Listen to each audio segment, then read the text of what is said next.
بسم اللہ الرحمن الرحیم۔ السلام علیکم ناظرین، کرنٹ افیئر ود جمیل اوان میں آپ کو خوش آمدید کہتے ہیں۔ ناظرین، آج ایک بڑی ڈیولپمنٹ سامنے آئی ہے۔ بانی P T I Imran Khan صاحب نے آرمی چیف کو خط لکھا ہے، اس پہ بات کریں گے۔ اور یہ جو خط انہوں نے لکھا ہے، یہ سننے میں آ رہا ہے کہ یہ 6 نکاتی خط ہے۔ اور اس کے علاوہ ہم بات کریں گے زلفی بخاری صاحب کی ایک آڈیو لیک ہوئی ہے اٹک جیل کے حوالے سے۔ تو اس پہ بات کرنے کے لیے اب میرے ساتھ موجود ہیں سردار فیصل۔ بہت شکریہ سر۔ سردار فیصل صاحب، آپ کو خوش آمدید کہتے ہیں۔ جزاک اللہ۔ سردار صاحب، یہ بتائیے گا کہ یہ 6 نکاتی جو خط ہے، پہلے تو اس کا ایک ایک نکات ڈسکس کرتے ہیں کہ یہ کیا ڈیولپمنٹ آگے ہونے جا رہی ہے۔ بہت شکریہ جمیل ایوان صاحب، آپ نے پروگرام میں مجھے مدعو کیا۔ بڑی اہم ڈیولپمنٹ ہوئی ہے۔ آپ جانتے ہیں کہ اداروں کے درمیان، اور ایسا لگ رہا تھا کہ بانی پی ٹی آئی کے درمیان کچھ فاصلے بن چکے ہیں اور کچھ اس بات میں صداقت بھی تھی، لیکن وہ برف جو ہم اکثر کہتے ہیں کہ پگھل چکی ہے۔ اور آج ایک خط، 6 نکاتی خط سامنے آیا ہے، جس کا ذکر فیصل چودھری صاحب جو وکیل ہیں عمران خان کے، ان کی طرف سے یہ ذکر کیا گیا۔ اس میں 6 پوائنٹس ہیں، ٹھیک ہے۔ اس میں سب سے جو اہم پوائنٹ میں یہ سمجھتا ہوں کہ انہوں نے ایک تو جو آرمی کا کردار دہشت گردی کے خلاف ہے اس کو سراہا انہوں نے۔ دیکھیں، سابق وزیر اعظم ہیں، بڑی پارٹی ہے پاکستان کی پی ٹی آئی، ظاہر ہے آپ جانتے ہیں کہ اپوزیشن میں ہے اور بڑا اس کا رول ہے پاکستان میں، تو وہ چیزیں چل رہی تھی، کچھ معاملات بن نہیں پا رہے تھے۔ علی امین گنڈاپور صاحب کی ملاقات آرمی چیف سید عاصم منیر صاحب سے ہوتی ہے، اس کے بعد بیرسٹر گوہر صاحب کی ملاقات ہوتی ہے۔ یہ ملاقاتیں بڑی خوشائند ملاقاتیں تھیں اور ایسا لگ رہا تھا کہ اب چیزیں جو ہیں وہ بہتری کی طرف جائیں گی، اور دعا گو بھی تھے ہم لوگ کہ یہ چیزیں بہتری کی طرف جائیں، اور وہ چیزیں بہتری کی طرف ہی گئی ہیں۔ اور سب سے جو اہم پہلا جو پوائنٹ انہوں نے لکھا ہے، اس میں انہوں نے کہا ہے کہ جی آپ جانتے ہیں کہ پالیسیاں جو ہیں چل رہی ہیں نا، اس پہ اعتراض ہے خان صاحب کے۔ انہوں نے درخواست کیا کہ جی ان کو تبدیل کیا جائے، اور جو پہلے دن سے وہ کہہ رہے ہیں کہ جوڈیشل کمیشن بنا دیا جائے، یہ 24 نومبر 26 نومبر کے حوالے سے اور دیگر جو بھی واقعات جو ہیں وہ ہوئے ہیں پاکستان میں، تو وہ کہتے ہیں کہ ان کا ایک کمیشن بنا دیا جائے تاکہ فیصلہ ہو سکے، کچھ لوگ مقرر آپ کر دیں اس پہ، تاکہ چیزیں جو ہے وہ مزید کلیئر ہو کے سامنے آ سکے۔ ایک اس چیز پہ انہوں نے بات کی ہے۔ پھر اس کے علاوہ انہوں نے فیصل چودھری صاحب نے یہ بتایا کہ جی اس میں دوسرا یہ ہے کہ انہوں نے اظہاری یکجہتی کیا، جس میں نے آپ کو بتایا کہ دیکھیں 2000 کے بعد جو ہے ہمارا ملک دہشت گردی کی نظر ہے، 25 سال تقریباً اس سے گزر چکے ہیں، اور بڑی تعداد میں ہمارے جو افواج پاکستان ہیں ان نے وہ شہید ہوئے، عام سویلین بڑے اس میں انہوں نے جانیں دیں، اس کے علاوہ پولیس فورس کے لوگوں نے بڑی جانیں دیں۔ آپ جانتے ہیں کہ پی کے اندر بڑے لوگ جو ہے وہ شہید ہو چکے ہیں، ہماری آرمی کے لوگ، ایف سی کے لوگ، اور کوئی بھی ادارہ اس دہشت گردی سے محفوظ نہیں ہے، عام آدمی سے لے کر فورسز تک۔ بالکل، تو انہوں نے اس کردار کو سراہا۔ اور ابھی جو آپ جانتے ہیں کہ عاصم منیر صاحب کی طرف سے یہ بڑا سخت حکم آیا تھا، سختی سے یہ حکم آیا تھا کہ جی آپ نے کسی بھی دہشت گرد کو بخشنا نہیں ہے، بلکہ آپ نے تمام دہشت گردوں کو آہنی ہاتھوں سے لینا ہے، اور ڈیلی کے حساب سے جو ہے وہ دہشت گردوں کو مارا جا رہا ہے۔ آپ اس چیز کے بارے میں جانتے ہیں۔ پھر انہوں نے ظاہر ان کے تحفظات ہیں جو ابھی ریسنٹ الیکشنز ہوئے، آپ جانتے ہیں کہ وہ کہتے ہیں کہ 47 کی یہ گورنمنٹ ہے، تو اس کے حوالے سے بھی انہوں نے اپنی تحفظات جو ہے وہ شیئر کیے۔ پھر انہوں نے کہا جی کہ پی کا قانون آپ کو پتہ ہے کہ اس کے حوالے سے ہم بھی بات کرتے ہیں، ذرا میں بھی، آپ دونوں صحافی ہیں تو ہم یہ بات کرتے ہیں کہ جی اس سے ہماری جو فریڈم آف اسپیچ ہے، ہمارے لیے جو بولنے کی اجازت ہے وہ ختم کر دی گئی ہے۔ تو انہوں نے اس کے لیے کرمنلائزیشن کا لفظ استعمال کیا، یہ کرمنل ایکٹیویٹی کی گئی ہے گورنمنٹ کی طرف سے۔ پھر اس کے علاوہ انہوں نے کہا جی کہ جو معیشت موجودہ چل رہی ہے اس پہ اس طرح سے ڈیولپمنٹ نہیں ہو پا رہی، تو سارا نزلہ جو ہے وہ فوج کے اوپر گر رہا ہے، تو آپ ان چیزوں کو بھی دیکھیں۔ پھر انہوں نے کہا کہ جی معیشت بری طرح سے متاثر ہے، اس چیز کی بھی ڈیولپمنٹ، اس کو بھی دیکھیں کہ عام جو آدمی ہے ملک میں مہنگائی تو ہے، یہ بھی آپ۔ سوری سردار صاحب، آپ کو انٹرپٹ کر رہا ہوں، مجھے یہ بتائیے گا کہ یہ جو آپ نے یہ معیشت والا نقطہ اٹھایا، یہ کون سا نقطہ تھا؟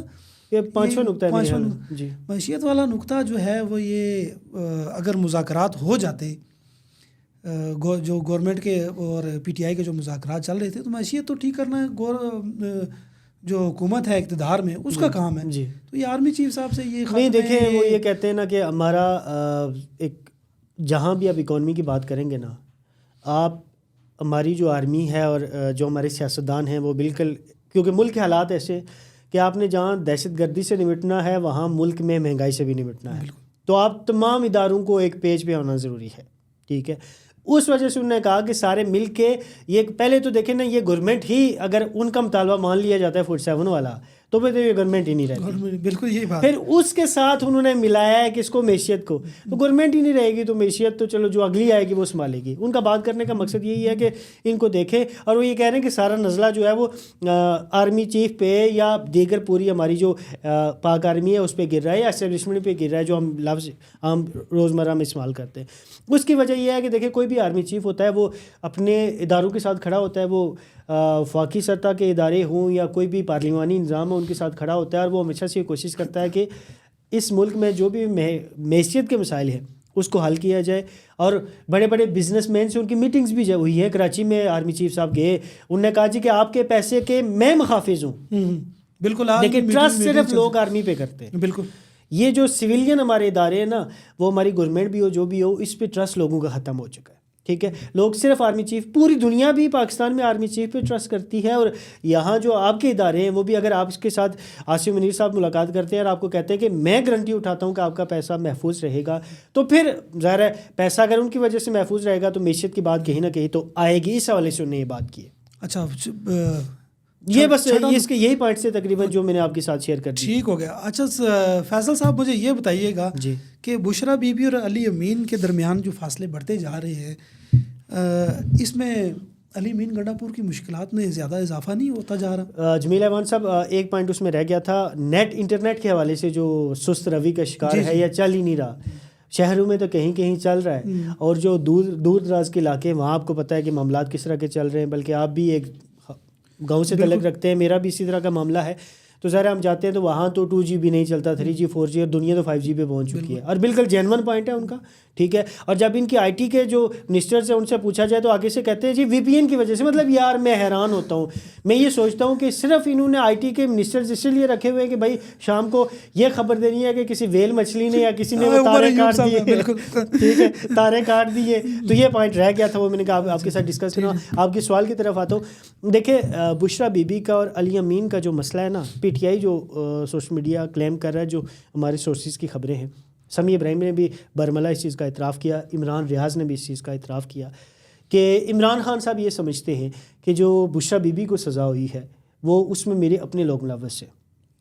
ٹھیک ہے, اپنے لوگ ملوث ہیں, اور اس کی وجہ سے خان صاحب نے کہا یہ گیا ہے کہ جب کچھ لوگوں سے ملاقات ہوئی تو انہوں نے, خان صاحب نے یہ کہا کہ اگر مجھے یہ پتہ لگ گیا کہ تم اس میں ملوث ہو, میں تمہارا پوری زندگی منہ بھی نہیں دیکھوں گا. یہ خان صاحب کے الفاظ ہیں. خان صاحب کے الفاظ ہیں. ٹھیک ہے, خان صاحب تک دیکھیں روزمرہ کے حساب سے مختلف لوگ ان سے جا کے ملاقاتیں کرتے ہیں, اور ظاہر پیغام تو پہنچاتے ہیں, اور PTI اندرونی انتشار کا تو شکار ہے. یہ سردار صاحب, یہ ناراضگی وہ 26 نومبر والی تو نہیں ہے جب بشرا بی بی نے یہ کہا کہ یہاں سے ہم ڈی چوک سے ہم نہیں ہلیں گے, لیکن سننے میں آ رہا کہ سوشل میڈیا اس کا کلیم کر رہا ہے PTI کا کہ گنڈا پور صاحب جو ہیں وہ بہت سخت گھبرا چکے تھے. سب سے پہلے وہاں سے کام شروع ہوا, جب وہاں سے قافلے نکلنے تھے نا, یہ خبر بھی ہم نے سب سے پہلے دی تھی کہ وہاں سے جب قافلے نکلنے تھے تو انہوں نے 12-1 بجے یہاں پہنچنا تھا, لیکن شام 3-4 بجے تک وہاں سے وہ ابھی چلے ہی نہیں تھے.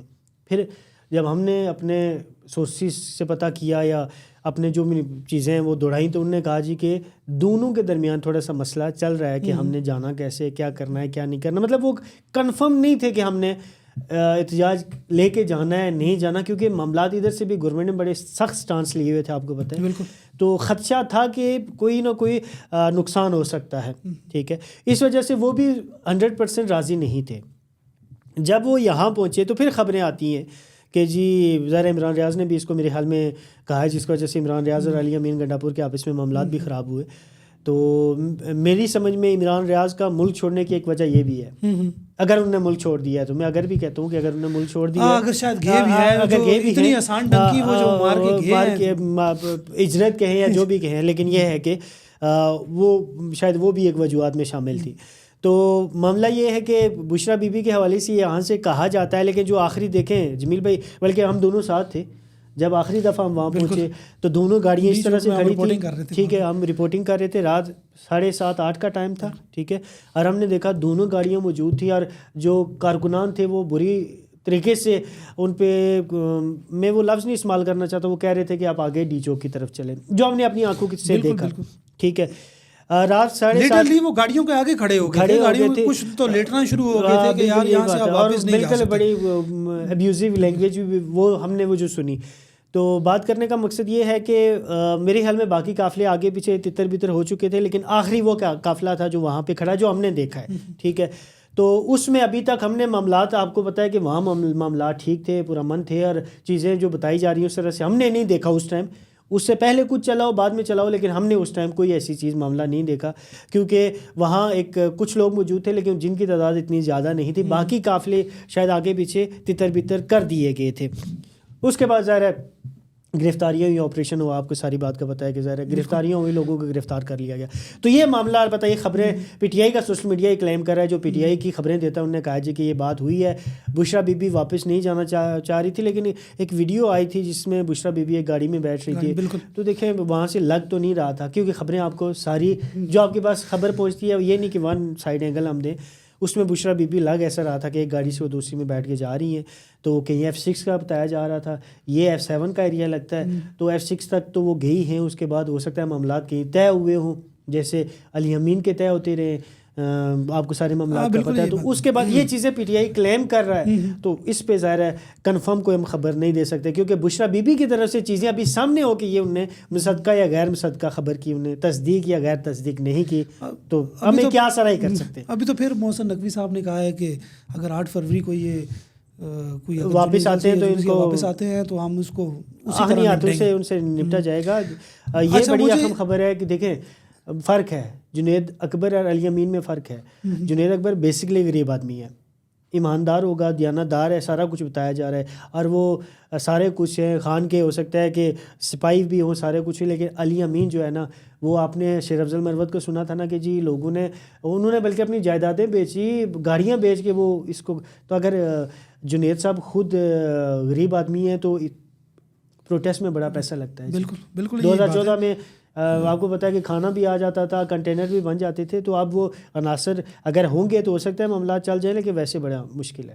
چلیں اس پہ اگلا سیشن رکھیں گے، اس پہ بھی بات کریں گے. اچھا، آج زلفی بخاری صاحب کی ایک آڈیو لیک ہوئی ہے اٹک جیل کے حوالے سے، کہ وہ کہہ رہے ہیں جی کہ لنگر بناؤ، دیگیں بناؤ، اور اس کی تصویریں جو ہیں وہ بھیجو، اوپر سے حکم ہے. کس کا حکم ہے سردار سر؟ صاحب حکم یا خان صاحب کا ہو سکتا ہے یا کسی اور کا ہو سکتا ہے، ٹرمپ صاحب کا حکم نہ ہو. نہیں، مجھے تو لگتا ہے مرشدوں کا حکم ہے. مرشد، ہاں، میں آپ کے منہ سے سننا چاہ رہا تھا.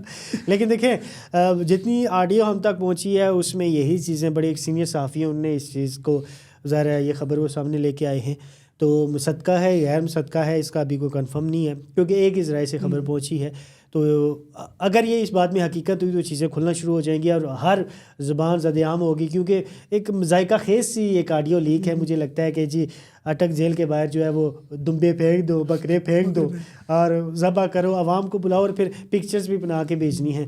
تو پکچرز بی بی بھی خود ظاہر جیل کے اندر ہیں، خان صاحب بھی جیل کے اندر ہیں. تو کیا ان کے پاس موبائل موجود ہے جس پہ وہ پکچرز دیکھیں گے؟ یہ بڑا سوال ہے. چلیں سردار صاحب، مجھے یہ بتائیے گا کہ فیصل واوڈا صاحب کے پاس اندر کی خبریں ہوتی ہیں، تو انہوں نے ایک خبر لیک کی ہے، انہوں نے، بلکہ صاحب کے سنا تو صاحب نے ہی ہے، انہوں نے جو کہا ہے کہ جنرل فیض صاحب کو کوئی بڑی سزا ہونے والی ہے، یا سزائے موت بھی ہو سکتی ہے یا عمر قید بھی ہو سکتی ہے. دیکھیں سزائے موت پہلے تو کورٹ مارشل کا معاملات چل رہے تھے، آپ کو پتہ ہے. کیس بڑا، یہ آپ کہہ سکتے ہیں کہ سخت کیس ہے. ظاہر ہم ڈیفینس کو کور نہیں کرتے، لیکن جو چیزیں فیصل واوڈا صاحب کی جب سے وہ سینیٹر بنے، آپ کو پتہ ہے کہ ان کے ذرائع تگڑے ہو گئے، اور وہ ان کی خبریں جو ہیں وہ ہمیشہ سچ ہوتی ہیں. 26 جو آئینی ترمیم، 26ویں آئینی ترمیم ہوئی تھی، ان کی خبر انہوں نے 1 مہینہ پہلے، میں اس پریس کانفرنس میں موجود تھا، انہوں نے کہا تھا کہ میری برتھ ڈے کا کیک اور اب جو یہ ترمیم پاس کروانے کی جو ڈیٹ ہے وہ ایک ہی ہوگی، اور 20 تاریخ غالباً کوئی تھی، 20-21 تاریخ کو یہ معاملہ ہوا تھا. تو انہوں نے دیگر خبریں بھی دی کہ پی ٹی آئی ختم کر دی جائے گی، وہ خبر بھی سچ ہوگی. انہوں نے کہا جی بلہ چھین لیا جائے گا، وہ انہوں نے کہا جی نشان ختم ہو جائے گا. تو انہوں نے جتنے بھی نشانات لگائے ہیں وہ ایگزیکٹ جا پہ جا کے 100% لگے. تو دیکھیں سزائے موت سے مراد یہ ہے کہ آرمی کا جو قانون ہے اس کا تو مجھے اس طرح سے اندازہ نہیں ہے، لیکن سزائے موت کیا کنورٹ ہو سکتی ہے عمر قید میں بھی. ذرا 28 سال بنتی ہے، 14 سال کر کے، ذرا دن رات ملا کے 14 سال بنتی ہے میرے خیال میں، یا 15 سال بنتی ہے. تو اس حوالے سے ظاہر ہے انہوں نے اگر خبر دی ہے تو اس میں جان ہو سکتی ہے، یہ میں سمجھتا ہوں. چلیں سردار صاحب، بہت شکریہ آپ کا، آپ کے وقت کا بہت شکریہ. ناظرین آج کے سیشن سے دیجیے جمیل اوان کو اجازت، انشاءاللہ اگلے پروگرام میں ملاقات ہوگی. اللہ حافظ.